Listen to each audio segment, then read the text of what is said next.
Et les deux candidats passent à l'offensive parce qu'ils sont à 4 jours seulement de leur premier duel télévisé, premier débat en 4 ans, premier face-à-face pour l'ancien président républicain et pour l'actuel président démocrate.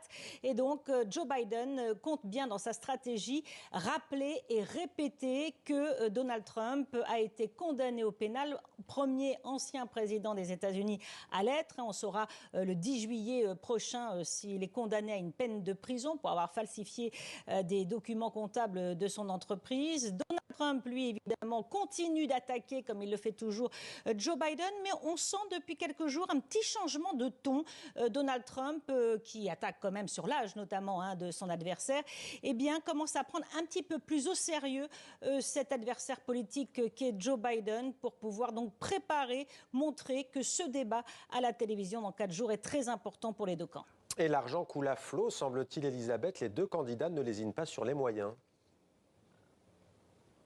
Oui, vous savez, aux États-Unis, les campagnes présidentielles sont hors de prix et donc chacun multiplie les soirées de levée de fonds ou les appels aux dons auprès de milliardaires. Et là, Donald Trump a reçu une énorme somme, 50 millions de dollars d'un seul milliardaire, Timothy Mullen, qui est l'héritier d'une grande famille de financiers. C'est une grande partie, donc, cette somme de 50 millions sur les 70 millions récoltés le mois dernier. Et puis, pour côté de Joe Biden, c'est l'ancien maire de New York et financier Michael Bloomberg qui, lui, a versé 20 millions de dollars. Alors, si on fait le total sur toute la campagne, c'est Joe Biden qui l'emporte avec, pour le moment, 305 millions de dollars récoltés contre 243 millions pour Donald Trump.